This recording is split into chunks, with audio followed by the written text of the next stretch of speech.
Right? I think so. I was at work the other day and this guy came up to me, and I think he was from New York or something, and he asked me how long I had been here, and I said about 2.5, 3 years. And he said, wow, do you ever get tired of these sunsets? How screwed up do you have to be looking at these orange and pink hues and there's rainbows and dolphins and you're like, this again? And you know, Kona's the only town in my life I've ever been to where all the traffic jams come from this.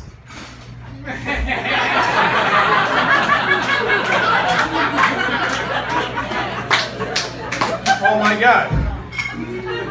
And there's a lot of negative energy. Let's just put it like that in Kona. I had a woman come up to me the other day and she asked if she could take my photo when I was at work, and I said sure, and she was like, great, I want to take pictures of all the locals. Fun fact, I'm not Hawaiian. And this really made me feel bad. I'm thinking to myself, man, you know, this is 2019 and we still have people coming up to me and judging me based upon the color of my skin because it's a little browner than most. And she's just putting all these ideas upon me based upon how I look. And I really felt uneasy about that. And then she said, oh, and here's your $40 tip for the photo. And I said, well, I got to represent the nation. Mahalo!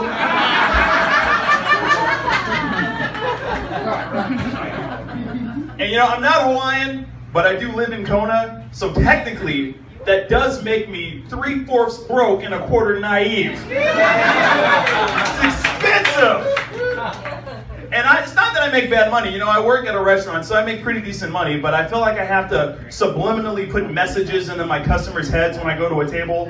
Like when I talk to someone, I'll say, good morning, guys, and welcome to Bongo Ben's. My name's Yasir, and I'll be your server today. I'm raising 3 orphans out of the back of that van. Can I start you off with a cup of coffee? And Kona's so high and mighty with their coffee. Let's just get this out of the way right now. What's the big one? The pea berry coffee? I looked into this. You know what it is? It's just like regular coffee, except for instead of having 2 beans in the pod, there's just 1. It's a mutation. That's it. And it's considered to be a higher value. Doesn't make any sense to me. That would be like if women considered Lance Armstrong to be a sex symbol because he had 1 bean in the pod instead of 2. But I remember, like, in Sunday school and whatever, they would tell us about the afterlife and that you go to heaven when you die, and that's all fine and good, but I was confused, and I was like, wow, well, what do we look like in the afterlife? And they're like, well, you just look like you, and you just go to heaven. And I was like, didn't make any sense to me. I was like, wait a minute, you're telling me that I can literally transcend space and time when I die, and I'll get to Mount Olympus and look at characters in the eye like Zeus, and he'll say, I'm Zeus, the god of thunder, lord of lords. Who are you? I'm Steve. I work at the Baja Fresh. I make guacamole. It's me in the corner. Stuff like that made no sense to me. What else didn't make sense to me was at the school I was at, they had like a martial arts program where they would teach you how to fight by just throwing you in a ring with other kids and letting you figure it out. That would be like if you went up to learn how to parachute and the guy was like, okay, are you ready to go? Yeah. You want to learn how to do it right now? Yeah. Good luck.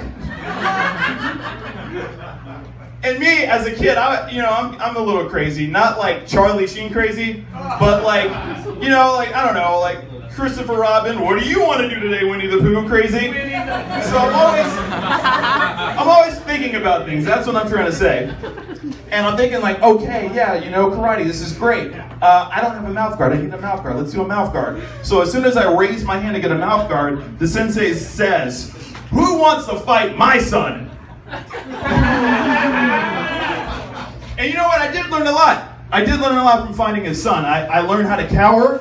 I learned how to question if my parents love me. But the biggest thing of that was, I remember one day, I was in the 2nd grade when this happened, and they had scheduled me to fight a 5th grade girl. Count it with me, 2nd grade, 3rd, 4th, 5th. She was essentially like the Joe Louis of our school as far as I was concerned.